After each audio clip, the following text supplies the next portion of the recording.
کون سی year lines ہوگی وہ آپ کو معلوم ہوگا. جب آپ دلی ایئرپورٹ پر ہوں گے اور اب آپ کو بورڈنگ پاس لے چکے ہوں گے, اب آپ کو صرف جہاز میں چڑھنا ہوگا. وہاں آپ کے پاس جو ٹائم ہوگا وہاں پر آپ یہ کپڑے نکال کر کے احرام کی چادریں باندھ لیں. نیت چاہے یہیں بیٹھ کر کے کر لیں یا جہاز میں. آپ وہیں بیٹھ کر نیت کریں گے تو 2 رکعت نماز بھی وہیں پڑھیں, نیت بھی پڑھ لیں, لبیک بھی پڑھ لیں, اور لبیک پڑھتے پڑھتے جہاز میں چڑھیں. دوسرا آپشن آپ کے سامنے یہ ہے کہ نہیں, آپ نے چادریں تو یہاں پہن لی ہیں, نیت بالکل نہیں کی, جہاز میں چڑھ گئے. اس کے بعد جب جہاز میں اعلان ہوگا میقات سے گزرنے میں ٹائم آدھا گھنٹہ لگے گا, آدھے گھنٹے کے بعد ہم میقات سے کراس کریں گے, تو اس وقت آپ لبیک بھی پڑھ لیں اور نیت بھی کر لیں.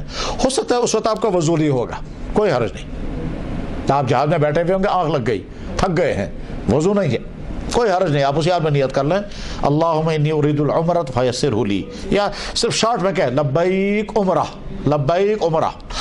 تو اس کے بعد پھر لبیک پڑھنا شروع کر دیں. آپ احرام کی حالت میں آ گئے, اور اس کے بعد پھر جدہ میں جو بھی شیڈول وہاں کا ہے اس شیڈول کے مطابق وہاں سے گزریں گے, چاہے وہ 1 گھنٹہ لگے یا 10 گھنٹے لگیں, جو بھی وہاں ہوگا. اس کے بعد مکہ پہنچیں گے. مکہ مکرمہ پہنچ کر کے یا مدینہ طیبہ کا سفر ہوگا. سفر کیسا ہے آپ کا, مدینہ کا ہے مکہ کا؟ پہلے مکہ. تو مکہ مکرمہ پہنچ کر اپنے ہوٹل میں اپنا سامان اپنے کمرے میں, اور اس کے بعد چاہے اسی وقت عمرہ کرنے کے لیے نکلیں یا تھوڑا آرام کریں, کوئی حرج نہیں. آرام کریں گے جتنی دیر چاہیں آرام کریں, لیکن سارا مشورے کے ساتھ, میٹنگ کر کے. لوگ تھکے ہوئے ہوتے ہیں, کیونکہ آج کے زمانے میں اگرچہ لوگ جہاز میں سفر کرتے ہیں, مگر پہلے زمانے میں پیدل چل کر کے جتنا تھکتے تھے آج جہاز میں اتنا ہی تھکتے ہیں. وہ بالکل ایگزاسٹ ہو چکے ہوتے تھے چل کر, آج جہاز سے چل کر کے جب جاتے ہیں تو اتنے تھکے ہوئے ہوتے ہیں. آرام کر لیں. اس کے بعد جب آپ عمرہ کرنے کے لیے نکلیں گے تو کیا ہوگا, زبان پر لبیک, سامان آپ کا ہوٹل میں ہے, آپ کے ہاتھ میں صرف موبائل ہوگا, اور اس کے علاوہ تھوڑے سے کچھ پیسے ریال رکھے ہوں گے, بس. اس کے علاوہ اور کیا آپ کچھ نہیں ہے. جب آپ احرام باندھیں گے تو احرام باندھنے کا طریقہ میں الگ سے بتاؤں گا انشاءاللہ. تو اس کے بعد مکہ مکرمہ پہنچے, خانہ کعبہ کی طرف چلے, تو جب کعبے کے اندر داخل ہوں گے تو الگ سے کوئی عمل نہیں ہے. جو مسجد میں داخل ہونے کا عمل ہوتا ہے, بسم اللہ والسلام علی رسول اللہ, بسم اللہ والسلام علی رسول اللہ. آسان لفظ میں کہیے, گونڈ پوری بسم اللہ الرحمن الرحیم, پت پر جو درود شریف, ام پت پریو سے اللہ مفتح لی ابواب رحمتک, بہتر چیز بسم اللہ, درود شریف, اللہ مفتح لی ابواب رحمتک. مردوں کے بھی یہی ہے, خواتین بہنوں کے لیے بھی یہی ہے. اندر جب داخل ہو گئے, اچھا یہ دعا اگر بھول گئے, یاد نہیں تھی, کوئی گناہ نہیں. آپ اندر چلتے رہیں گے یہاں تک کہ کعبہ شریف پر جب نظر پڑے گی, جہاں نظر پڑے گی وہیں رک جائیں, لیکن سائڈ پر. جہاں سے آپ چل رہے ہیں وہاں نہیں, کیونکہ جہاں سے چل رہے ہیں وہاں اگر رک جائیں گے تو وہاں سیکورٹی والے یا انتظام کرنے والے آپ کو ہٹا دیں گے اور کہیں گے آگے نکل جاؤ, یہاں راستے میں کھڑے مت ہو, کیونکہ وہاں تو ہجوم آ رہا ہوگا پیچھے سے. تو ہم سائڈ پر کھڑے ہو کر کے خانہ کعبہ کے پر نگاہیں رکھ کر کے خوب دیر, جتنی دیر ہو سکے دعائیں کریں. اس ٹائم دعائیں فوراً قبول ہوتی ہیں. پہلی نگاہ کعبے پر پڑے تو دعائیں فوراً قبول ہوتی ہیں. اور کہیں کہیں کتابوں میں یہ بھی لکھا ہوا کہ اس کو دعا کرنی چاہیے, یا اللہ اس پورے حج میں مجھے بہت ساری دعائیں کرنی ہیں, توفیق ملے گی, ان تمام دعاؤں کے قبول ہونے کا فیصلہ بس اسی وقت کر دیجئے. یا اللہ پرمیشن تھا تم ان جم تے دعا اس حاجت میں کر تم کے سارے کو بس. اس کے بعد پھر آگے, اور اگر طویل دعا کر سکے تو بہت اچھا. ویسے یہ بات ذہن میں رکھیں, جو بھی آپ سے ملے گا وہ ضرور کہے گا ایسے کر جو دعا, ہمارے لیے بھی دعائیں کرنا. یہ تو ہے, یہ ہمارا کمال نہیں ہے, یہ اس جگہ کا اثر ہے کہ جناب والا آپ دنیا بھر کے کہیں کا بھی سفر کریں, کوئی نہیں کہے گا ہمارے لیے دعا کرو, چاہے آپ نیو یارک جائیں, واشنگٹن جائیں, ماسکو جائیں یا کہیں اور جائیں, کوئی نہیں. لیکن جو ہی آپ کا یہ پتہ چل گیا حج کرنے عمرہ کے لیے جا رہے ہیں تو ہر ایک آپ کے ساتھ محبت سے ملے گا. دون ہے میں وہ تجھو حاجس, میں وہ تجھو عمرہ, ایسے کر جو دعا. آدمی وہاں سوچتا ہے یہ میرا, میں تو ابھی کچھ کیا ہی نہیں. یہ تو اس جگہ کا اثر ہے کہ جو ہی اس کے وہاں جانے کا ارادہ کیا میرا سٹیٹس ہی بدل گیا.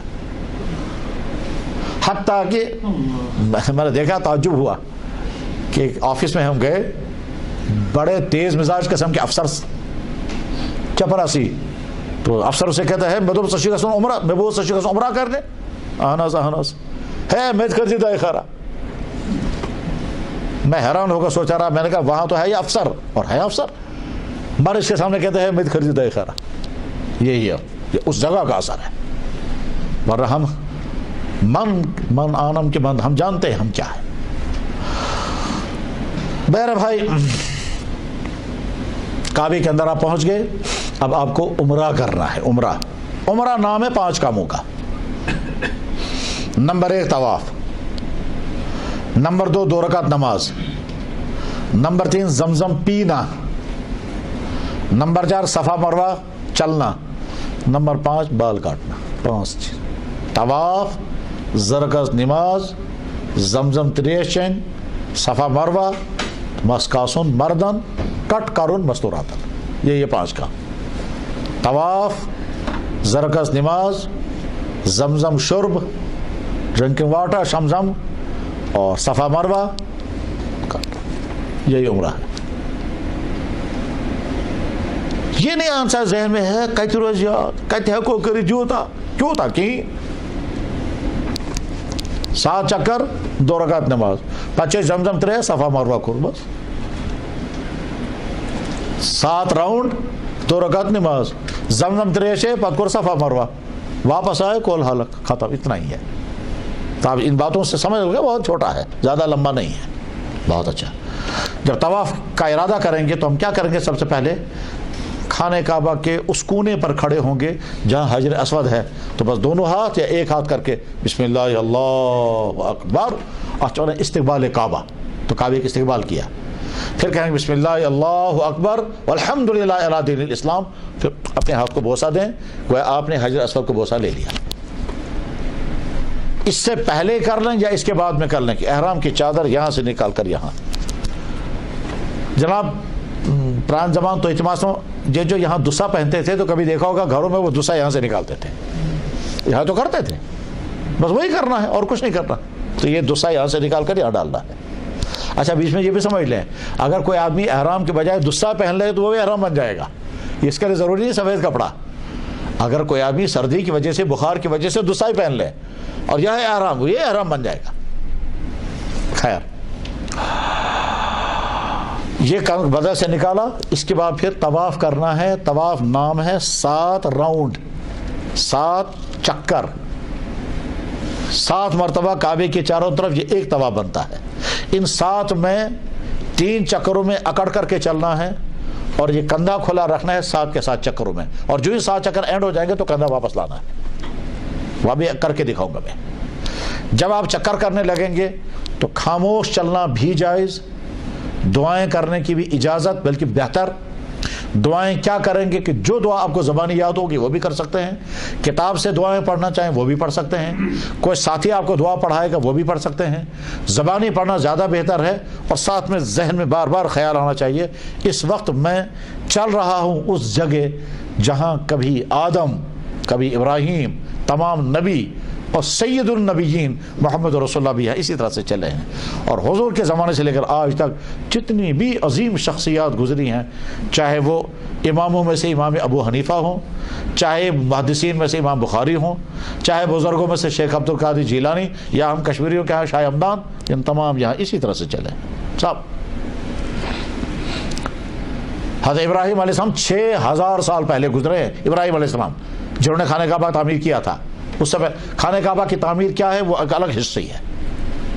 تو 6000 سال پہلے ابراہیم علیہ السلام نے جو عمل کیا تھا ہم وہی کر رہے ہیں آج. ان کے بیٹے اسماعیل نے کہا ہم بھی وہی کر رہے ہیں. اور جناب رسول اللہ صلی اللہ علیہ وسلم نے 1500 سال پہلے جو ہم بھی وہی کر رہے ہیں. اس کے بعد سے آج تک جتنے مسلمان، لاکھوں نہیں کروڑوں بلکہ اربوں، سب نے یہ عمل کیا ہوا ہے، ہم وہی عمل کر رہے ہیں. اسی زمین پر میرے پاؤں پڑ رہے ہیں جو زمین کبھی آدم کے پاؤں کا نظارہ کر چکی ہے، کبھی ابراہیم کے پاؤں کا نظارہ کر چکی ہے، اور وہ زمین جس نے محمد رسول اللہ کے پاؤں کو چوما بھی ہوگا، اسی زمین پر ہم چل رہے ہیں. اس زمانے میں سخت مٹی ہوگی، آج ماربل ہے، زمین وہی ہے. اس زمانے میں وہاں کیا رہا ہوگا؟ مٹی، ریت، مٹی اور ریت حضور کے زمانے میں. آج ماربل ہے، اور اس میں کوئی شک نہیں کہ دنیا میں سب سے ٹاپ ماربل ورلڈ کا. یہ ٹاپ میں اس لیے کہہ رہا ہوں کہ خانہ کعبہ میں جس میں ماربل لگا ہوا ہے وہ ایک ایسا ماربل ہے 50 ڈگری کی گرمی پر بھی وہ ماربل گرم نہیں ہوتا، وہ ٹھنڈا ہی رہتا ہے.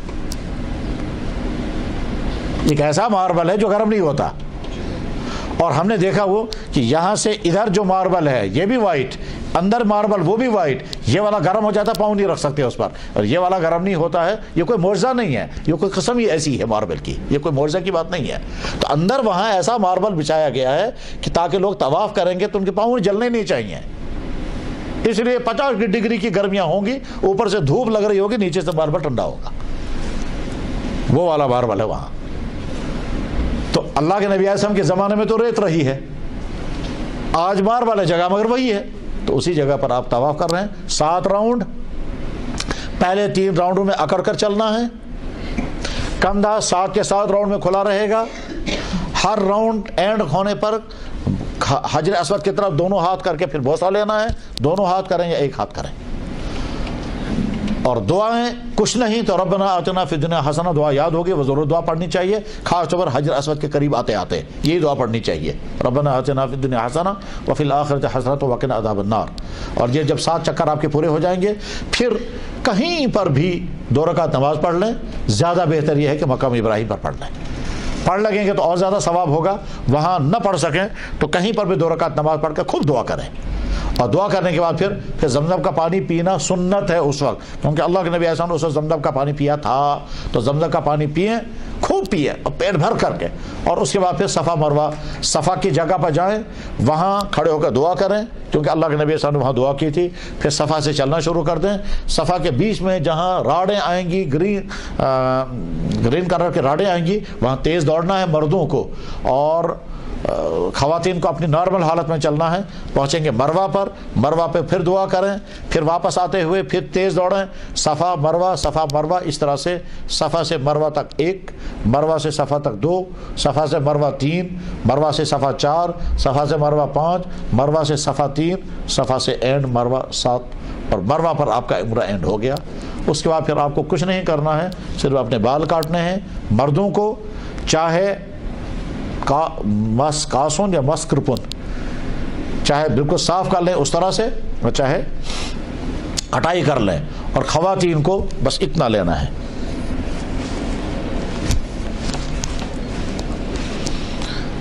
یعنی خواتین جو ہے وہ اپنے بال ایسے بچھائیں گے پیچھے، پھر ایک دوسرے کو کر سکتی، بس شرط ہے، یہ حکم ہے. آپ کا عمرہ ختم ہو گیا. عمرہ ختم ہونے کے بعد اب آپ نارمل حالت میں وہاں رہیں گے مکہ مکرمہ میں. بس زیادہ سے زیادہ طواف کریں، زیادہ سے زیادہ نمازیں پڑھیں، دعائیں کریں. کچھ نہیں کر سکیں گے تو صرف خانہ کعبہ کو دیکھتے رہیں. دنیا میں صرف کعبہ شریف ایسی جگہ ہے جس کو دیکھنا بھی عبادت ہے. بسم اللہ الرحمن الرحیم.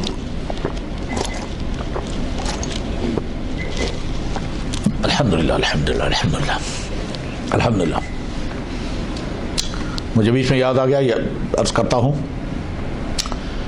پانی مل جائے یہ نعمت، پی سکیں یہ دوسری نعمت. یہاں تک تو سب لوگ جانتے ہیں. اس سے آگے دیکھیے، پانی پینے کے بعد پیاس بجھ جائے، پیاس بجھ جائے، یہ تیسری نعمت ہے. کیونکہ ایسا بھی ہو سکتا ہے کہ پانی پینے کے باوجود پیاس نہیں بجھے گی. میں ایک ایسے بیمار کو جانتا ہوں جس کی وفات ہو گئی ہے کہ 10 بالٹین پانی کے پینے کے باوجود بھی پیاس نہیں بجھتی تھی. ایک بیماری ہے یہ. 10 بالٹین تریش چن باوجود چھن تریش مکتا جو تمام آپ برت تریش جی. تو میں جب اس کو خبری، جب میں گیا مزاج پرسی کے لیے، میں تو سے اللہ تعالیٰ پر کو بھروسہ تھا، وہ دعا کرو چت کر دعا اللہ تعالیٰ کری شفا. کہتا ہے سوری صحیح مگر کون چاہو تمہیں تریش.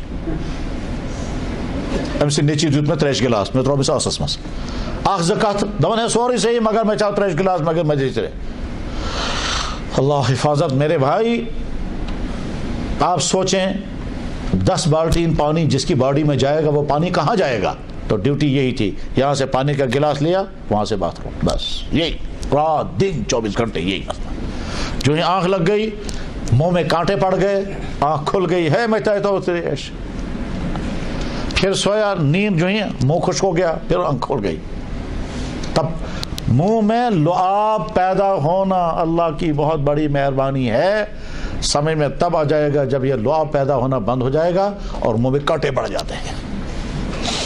انسان کی خامیوں میں سے ایک بڑی خامی یہ ہے کہ نعمت کا وہ احساس نہیں کرتا ہے، جب نعمت چھن جاتی ہے تب پتہ چلتا ہے. ایک اشاق میں نے کہا کیا حال دپان اس چیز تو داری چھ سنان سو چیز پید کرنے خاطر میں رتس 10-15 ساس خرچ کریں میں دپس یار مے آو سمجھ دپان اس چیز تو داری چھ سنان سو چیز پید کرنے خاطر چھس بہ 10-15 ساس رتس خرچ کر میں دپان یار میری سمجھ میں نہیں آیا کہنے لگا تھوک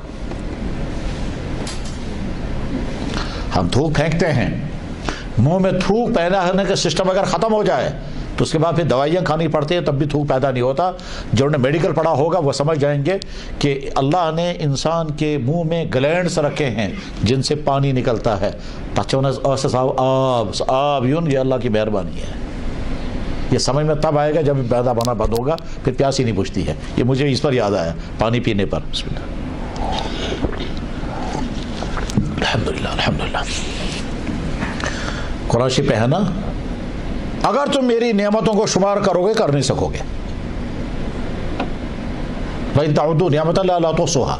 میں نے ایک بھائی سے پوچھا یہی شہر کے ہیں وہ میرے جاننے والوں میں ہیں آپ میں سے بھی کچھ لوگ جانتے ہیں ان کو. میں نے پوچھا کیا حال ہے تو کیا کہا اس نے اللہ کی نعمت کی ناشکری کی سزا بھگت رہا ہو. اللہ کی نعمت کی ناشکری کی سزا بھگت رہا ہو. میں نے کہا کیا ہوا کہنے لگے پیشاب بند ہو گیا پائپیں لگی ہیں. زندگی بھر پیشاب کرتے رہے کبھی شکر نہیں پڑا اب جب پائپیں لگ گئی اب پریشان ہیں. میں نے کہا اللہ تعالیٰ شفا عطا کرے. کچھ دن بعد میں نے سنا پائپیں کھل گئی تو میں نے کہا اب کیا حال ہے تو پھر حسین وہی جملہ بولا اللہ کی نعمت کی ناشکری کی سزا بھگت رہا ہوں. میں تو بس یار میں وہ پائپیں چکائی مس دبنا تمہیں چکائی مس میں تو وہیں کیا تیر مسئلہ دبن پیشاب ان کنٹرول ہو گیا.